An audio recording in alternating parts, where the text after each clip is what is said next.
back to my channel. I think there's sesame street there. I have a little helper with me here today. He's sitting right over there, and we are going to be making matzah for Passover. So matzah is really easy to make in the sense that it has very simple ingredients, but it's got a very special recipe and I see a gumdrop. very specific instructions on how it has to be made. It has to be made really quickly, totally baked and completely done within 18 minutes. So we're gonna put on our timer and try it. I just wanna give this caveat before we jump in that technically this matzah will not be kosher for Passover, because matzah that's kosher for Passover is guarded. The Hebrew word is shmurah. I see a gum. It's guarded from the time the wheat is harvested and ground, and there's all this special care that's taken to make sure it does not ferment or rise in any way. We're just using regular flour, and we just have our regular kitchen that has not been kosher for Passover yet. But I still thought it'd be really fun to make matzah with a special little helper guy, and his name is, what's your name? Max. Max. Papa. He is going to be helping us. I thought it'd be a fun activity. I wanted to show you guys how easy it is to make.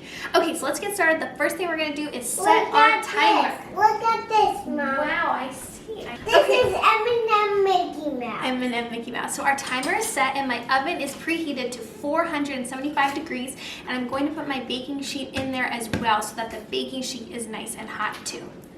Okay, clock is running. Okay, so the first thing we're gonna do is put in 1 cup of flour into our mixing bowl. This is 2 half cups, which makes 1 cup. And so these are the ears. Those are the ears. We're making Mickey Mouse with M&M's. And this is the mouth, and that means I made M&M Mickey Mouse. Oh my goodness. Okay, so we gotta move really, really quick. The only 2 ingredients you need are flour and water. I also have some olive oil and salt over here just to season it. Again, that would not be technically kosher Passover matzah, but it's not kosher Passover anyways. So we're gonna have a little seasoning with that. But all you need to do is mix your flour and water. We're gonna put in 1 teaspoon at a time of water into the flour. Okay, and Max, do you wanna help me do the mixing? Not yet.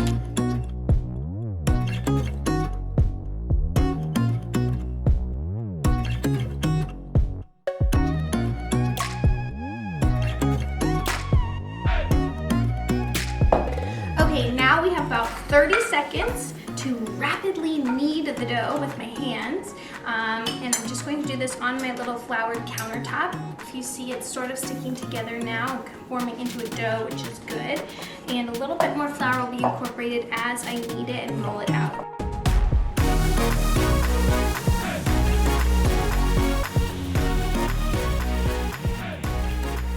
Okay, so now that I've kneaded my dough really quickly and it's come together, I'm going to break it into 4 equal pieces, or about equal, and I'm actually going to be making 8 little matzahs with this. So I'm going to roll each little ball out into a round disc circle, and I want to keep it as flat as possible. So you really, really want to roll it thin. My tip for any sort of baking is to keep moving your dough around so it doesn't stick to your countertop surface. Okay, so that's 1 flat little matzah, and then all you're going to do before you bake it is poke it with a fork many, many times all the way through so that it does not rise in the oven. So I'm just gonna poke, poke, poke.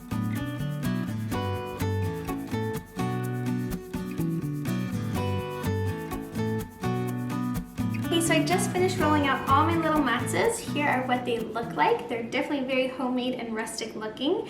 And I'm just transferring them onto a wire rack so I can take them straight over to the oven, because my baking sheet, if you remember, is inside the oven. The oven's at 475 degrees. It's really hot. So I'm gonna have this right next to it and just transfer them really quickly onto the baking sheet, pop them in the oven for 5 minutes, and I'll show you guys what they look like.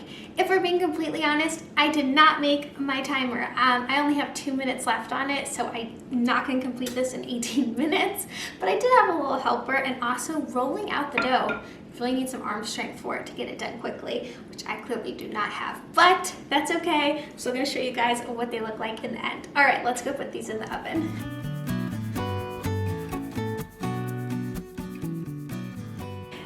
So They actually already smell like matzah, which is pretty exciting. Okay, 5 minutes, I'll show you guys what they look like. Okay, so my matzah just came out of the oven, and all I'm going to do now is put a little bit of olive oil on them just for some flavor, and sprinkle a little bit of salt, again just for flavor, because they're not kosher Passover matzah, which would only have flour and water in them. I'm just going to do this to add a little bit of flavor to them, and then I'll show you guys what they look like. I got my taste tester here. This is regular matzah, that's right, and this is our matzah. Should we taste our matzah? I'm gonna crack. You're gonna crack it, okay. Do we taste our matzah? Mmm, really good. You wanna taste this one? Let's do another spoon. Well, can you taste this one for me first? Tell me what you Can you think. find the spoon, matzah? If you take one bite of this one, I will. I just want to take a look. Okay, take a lick. What do you think? Good. Good. There you go. Chag Pesach Sameach. You say bye, everybody. Bye. Bye. Thank you so much for watching this video. I hope that you guys liked it and learned how to make matzah, or learned some of the in and outs of matzah. Matzah is one of the most special, most koshered food, and it really is the hallmark of the Passover celebration. So I hope you guys like it. I hope you're able to have a very happy and healthy Passover this year, and I'll see you in the next one. Bye.